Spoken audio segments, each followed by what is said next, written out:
E aí, pessoal, tranquilo? Professor Luiz Carlos aqui de Física. Vamos dar continuidade ao curso de Mecânica com o assunto gravitação universal. Muito bacana o assunto, né? Tem muita informação. Então, vamos passar aquela síntese do assunto para você e a gente partir para os nossos exercícios, não é verdade? Então, falou em gravitação, falou em dois sujeitos aqui que aparecem demais, né? Que são Kepler e Newton. Kepler tem três leis, na verdade. São três as leis de Kepler, vamos discutir um pouco sobre elas, tá certo? E Newton, a lei da gravitação universal, tá bom? Então, vamos também discutir um pouquinho sobre essa lei, tá certo? Então, falou em Kepler, falou nas suas famosas três leis, né? A primeira lei de Kepler é a famosa lei das órbitas. Kepler, gente, é de mais ou menos 1630. Saber a data nesse assunto é importante, sim, porque Newton foi influenciado pelas ideias de Kepler, né?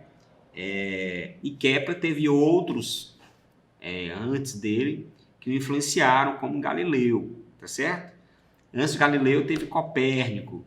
Enfim, é toda uma sequência, então as datas são importantes, sim, você ficar ligado, tá? Então, o que fala essa lei das órbitas? O que fala a primeira lei de Kepler? Que o planeta gira em torno do Sol em órbita elíptica, são elipses. E elipse, ela tem uma forma, claro, ovalada, né? Então, o Sol ocupa aqui um dos focos dessa elipse. Olha lá. O Sol ocupa um dos focos da elipse e o planetinha vai aqui girando em torno, né, do seu Sol, no trajeto aqui ovalado, tá certo? Então, nada de trajeto divino, eu digo circular, né? Não, é um trajeto troncho, meu maluco, é elíptico mesmo, tá? E falar isso numa época de Inquisição, cara, você tem que falar e se esconder, não é verdade? Mas enfim, já a segunda lei é a lei das áreas, tá certo? Que diz que quanto a maior conclusão dessa lei, né? Não vamos nem discutir sobre essas áreas, não, porque área de elipse não é coisa para nosso vestibular, não é verdade? Para você ter uma ideia, a área de uma elipse só foi, de fato, agilizada por Newton anos depois de Kepler, tá certo? Então, qual é a grande conclusão dessa segunda lei? É que a velocidade no periélio é maior do que a velocidade no afélio. Eita, saiu aqui? Saiu, ó. Afélio, tá certo? Então, é uma conclusão dessa lei. Então, o que diz essa leizinha aí, ó? Tá aqui o Sol, papapá. Ó, se eu estou na região mais afastada do Sol, aqui, é o afélio, afastado. Se eu estou aqui mais próximo do Sol, é o periélio, mais perto. Certo? Então, tá aqui o giro anti-horário, que aparece mais lá nas questões. Então, ó, se a velocidade no periélio é uma velocidade grande, e aqui é uma velocidade pequena, então esse movimento aqui é acelerado. Já esse movimento aqui, ele é retardado. Legal, né? E essa lei, ela veio, claro, através do cálculo de área, que fala que a área é proporcional ao tempo de varredura. Só que o que é importante vestibulando não é saber que a área é proporcional ao tempo, porque calcular a área de elipse não é coisa pra gente, né? Mas saber que a velocidade no periélio é maior do que no afélio. Beleza? Já a terceira lei é a lei dos períodos. O que fala essa lei? Ela fala que quanto mais afastado eu estou do Sol, mais tempo eu demoro para dar a volta. Que parece que são proporcionais, mas não são, viu? Então, o período não é proporcional à distância, ao raio de órbita do planeta em relação ao Sol. Por que pareça? Mas esse aqui tem que estar ao quadrado, esse aqui tem que estar ao cubo. Então, o quadrado do período é proporcional ao cubo do raio. E essa divisão, ela sempre vai se manter constante, desde que tu analise corpos que giram em torno do mesmo Sol. Então, eu posso comparar quaisquer planetas com cometas, com meteoros, com o que seja que gira em torno de sua estrela. Entre eles. Mas eu não posso comparar, por exemplo, a nossa Terra, nosso planeta, com a nossa Lua. Por quê? Porque a Terra gira em torno do Sol. Já a Lua em torno da Terra. Gira em torno de astros diferentes. Aí não bate, não rola. Então a condição para que use essa fórmula é que eles devem girar em torno do mesmo astro. Porque se girarem em torno de outro astro, de astros diferentes, tu usa a formulinha com um fatorzinho de correção de Newton. Você bota do lado a massa do astro-rei.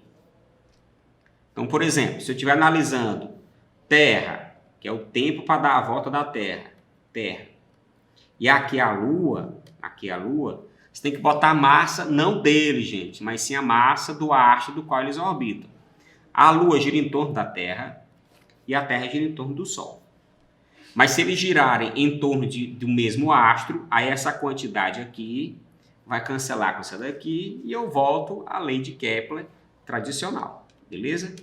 Então, que fórmula importante, que fórmula resolutiva, tá? Que vai te ajudar muito a resolver as questões mais complexas do assunto, tá bom? Esse assunto normalmente não é para ter tanto cálculo, e sim eu preciso saber do que depende. Curiosamente, o tempo que a Terra demora para dar a volta em torno do Sol, o seu período, o seu ano de 365 dias, não depende da massa da Terra, e sim da massa do Sol. O tempo que a Lua demora para dar a volta em torno da Terra, o seu ano de 28 dias da Lua, depende da distância que eu estou da Terra e da massa da Terra, e não da massa da Lua. Então, esse que importa, tá?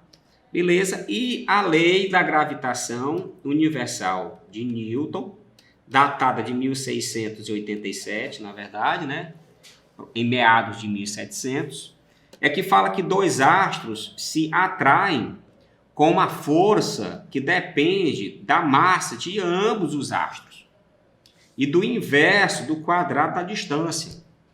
Foi essa fórmula que chegou divinamente à cabeça de Newton, como diz lá, como dizem aí os livros, né?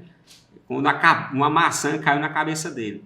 O próprio Newton, a título de curiosidade, chegou a falar em um jornal britânico à época, né? De que não teve nada de pé de maçã na região dele, tampouco a maçã caiu na cabeça dele. Isso é onda, isso é conversa lá, que inventaram, mas pegou de fato, né?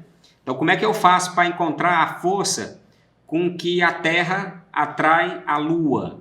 Eu boto aqui a massa da Terra, eu boto aqui a massa da Lua, eu boto aqui a distância que separa a Terra da Lua, para encontrar esta força de atração, sempre de atração, gente.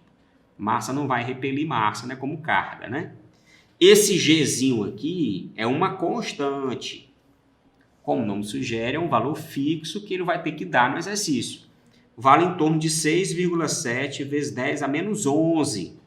As unidades lá do SI, tá certo? Newton, metro e quilo, tá? Mas, enfim, veja que para que esta força seja uma força razoável, é preciso que uma dessas massas seja imensa. Então, a Lua não vai me atrair com uma força razoável, porque a minha massa é irrisória perante a massa da Lua. E a nossa distância é absurda, tá certo? Nota também que a distância tem um fator primordial na fórmula, porque ela está ao quadrado. Então, por exemplo, a Lua ela tem um papel muito maior nas marés terrestres do que o Sol. Porque apesar do Sol ser muito mais pesado do que a Lua, ele está muito mais distante e a distância conta mais aqui na fórmula, tá bom?